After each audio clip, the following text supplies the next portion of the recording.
What is up, everyone? Welcome back to Valheim. Just wanted to drop a quick tips and tricks video that I've made. It's just little things for the beginner. Not super advanced at all, but would have been helpful when I first started. Anyway, if you guys enjoy the video, please hit that like button. But let's go ahead and jump in. Tip 1. Collect everything. Branches, stone, berries, and mushrooms. Tip number 2. Now that you've acquired everything, it's time to make a stone axe. It takes 5 wood and 4 stone. And it can actually be used as a weapon. Tip number 3. You can actually eat up to 3 different types of food at each time.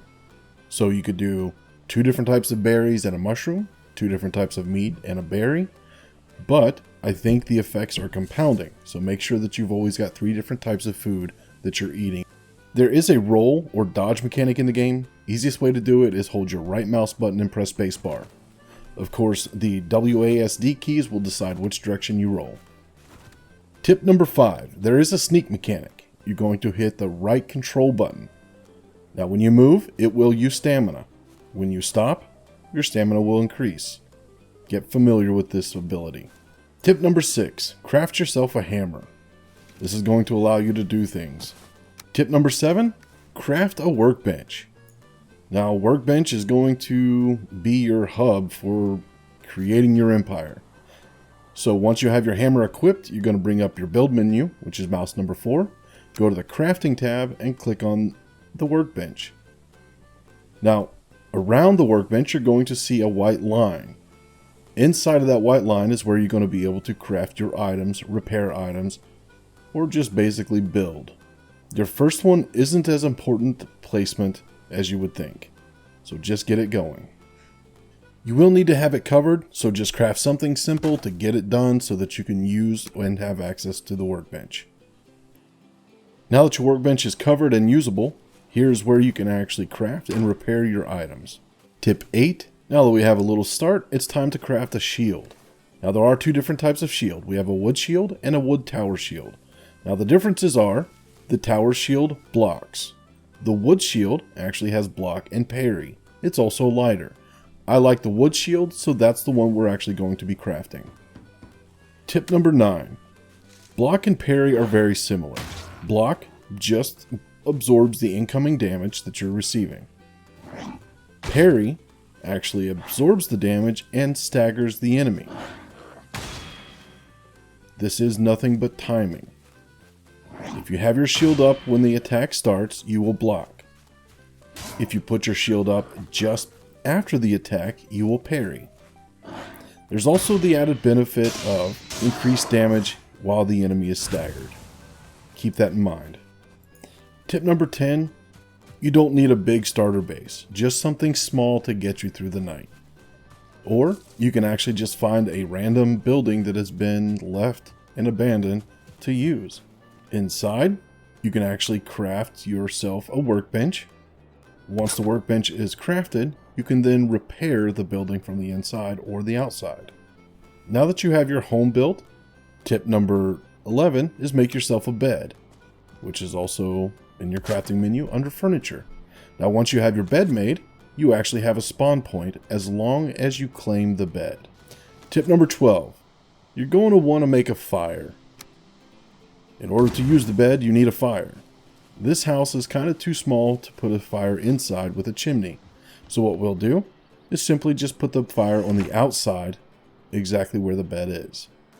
If your home was a little bigger, you can actually make the chimney on the inside. Put the fire inside. Very simple, just leave a roof spot open and you're good to go. Tip number 13. We're going to make a chest. It's going to be listed under the furniture. This is obviously where you're going to store items that you don't want to carry along with you. Tip number 14.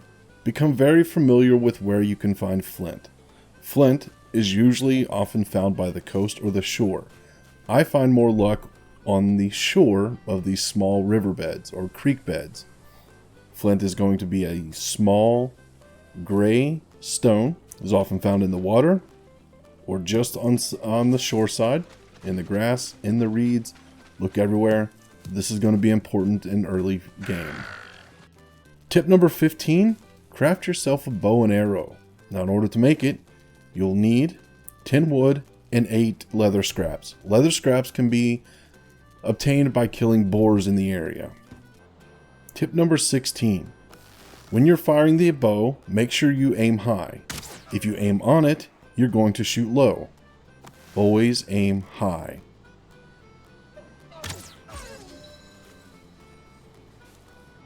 Tip number 17. Access your map by hitting M. On the right side, you're going to see 5 icons.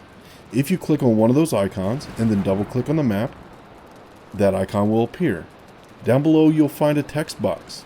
There you can type whatever point of interest that you have found. We're just going to say tree. In order to remove it, just click and then right click. Tip number 18, how to split a stack. Find a stack of items in your inventory that you want to split. You will shift left click. You will get this pop up. Choose how many you would like to move. Click OK and then place them. Tip number 19. Now, this is a really big map. There's going to be a lot of areas to cover. Get comfortable with making small bases and beds in other locations. If you have to travel far, if, heaven forbid, you die, it would be much closer to run from a base away from home than it would be from home. Tip number 20. Work on your passive skills.